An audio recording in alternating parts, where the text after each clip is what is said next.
vous le savez que c'est une mitzvah d'allumer même à la synagogue, bien qu'on allume à la maison.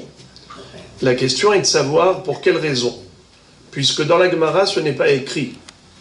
Seulement, c'est un minhag d'allumer à titre de Pirsumé Nissa, pour la publication du miracle. Question, vendredi après-midi, pendant Hanouka. Lorsqu'on allume, est-ce qu'on allume avant Mincha ou est-ce qu'on allume après Mincha? On allume avant Mincha ou après Mincha? Généralement, on allume toujours entre Mincha et Arvit. Pourquoi? Parce que Mincha, ça correspond au Korban Atamid de l'après-midi. Or, dans le Beth Amikdash, la Ménorah était allumée après le Korban Atamid, après l'Holocauste de l'après-midi. Donc c'est tout à fait normal qu'il faille respecter cette chronologie. D'abord Mincha, et ensuite Ménorah, c'est-à-dire Hanoukia, qui correspond à l'allumage de la Ménorah. Quel est le problème? C'est changement d'heure de Mincha? Non, le problème c'est que nous on fait toujours Mincha à l'heure de l'allumage des Nerot. Ce qui fait que quand on termine Mincha, on est déjà, reste dans la Shkia, voire même carrément après la Shkia. Ce qui fait que on ne pourra pas allumer la Hanoukia à cette heure-ci. Alors qu'est-ce qu'il va falloir faire? Allumer la Hanoukia avant Mincha. Ça c'est bravo. Alors la solution, la meilleure, c'est de faire Mincha Gdola à 1h de l'après-midi ou à midi et demi. Et comme ça on a fait Mincha avant et on fera l'allumage de la Ménorah après. Comme ça on fait les choses normalement. Mais si on n'a pas pu, alors quoi, on va faire Hilul Shabbat? Non, il ne faut pas être bête. Alors on sera obligé dans ce cas d'allumer la Hanoukia avant Mincha. Maintenant, autre question. Imaginons qu'à l'heure de l'allumage, avant Mincha, il n'y a pas Minyan. Il n'y a pas 10 personnes. Est-ce qu'on peut allumer à ce moment-là avec la bracha? Est-ce que le shamash de la synagogue peut allumer en faisant la bracha de Baruch Ata Hashem Elokeinu Melech HaOlam Asher Kideshanu B'mitzvotav Etzivanu Le'adlik Ner Hanouka She'asa Nissim? Est-ce qu'il a le droit? Bien sûr. Quoi, bien sûr, il n'y a pas Minyan. Mais à la maison, il n'y a pas Minyan, on le fait bien quand même. Comment? À la maison, il n'y a pas Minyan, on le fait bien. Vous entendez ce que dit Rabbi Yosef comme logique? Il dit, mais à la maison, on allume bien alors qu'il n'y a pas Minyan. Qu'est-ce que vous lui répondez, les amis? N'acceptez pas quand même tout et n'importe quoi.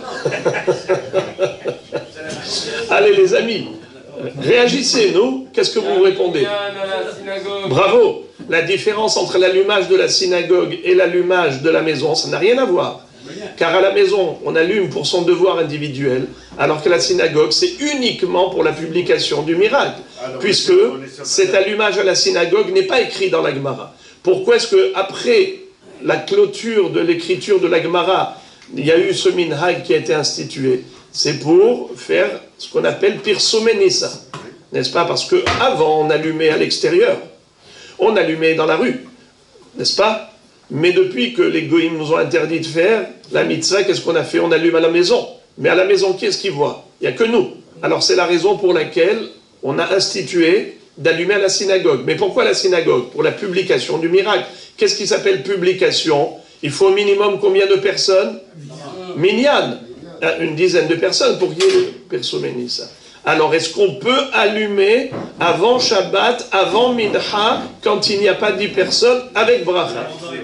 Oui, il vaut mieux allumer avant que laisser passer Shabbat. Oui, mais il n'y a pas de Minyan. Est-ce que je peux?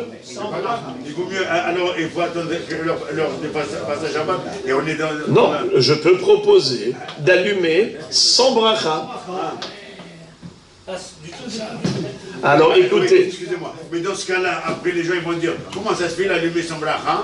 Est-ce qu'on peut le faire aussi dans ce cas? Parce qu'il n'y a pas Minyan à la synagogue. Il n'y a pas Minyan? Ah bah oui, mais il peut arriver encore à regarder cette idée. Attendez, je vais vous poser une question. Imaginons, il n'y a pas Minyan, on fait Shacharit, on peut faire tout sans Minyan, Kaddish sans Minyan, on peut? Non. Ah mais il n'y a pas Minyan. Non mais alors il faut faire, non? Vous avez dit qu'il faut faire. Oui. Mais on fait dans les règles de l'art, on ne fait pas les choses n'importe comment. Si tu fais Kaddish, tu fais Kaddish avec 10 personnes, s'il n'y a pas 10 personnes, tu ne fais pas Kaddish. Alors, Pourquoi est-ce que tu peux faire la bracha? La réponse, c'est que, de préférence, on fait la bracha que s'il y a 10 personnes présentes. Mais si on sait qu'il va y avoir 10 personnes qui vont arriver, ça veut dire qu'au moment de l'allumage, avant Shabbat, il y a moins que 10 personnes. Mais je sais qu'ils vont arriver pendant la demi-heure, alors il n'y a pas de problème. Mais Avad, dans une situation de Sha'at Hak, on peut faire la bracha et allumer, puisqu'on sait que dans la demi-heure, il va y avoir 10 personnes qui vont arriver. Alors dans ce cas-là, le shamash, il faut qu'il allume avant mincha, avec bracha, puisque les gens vont arriver.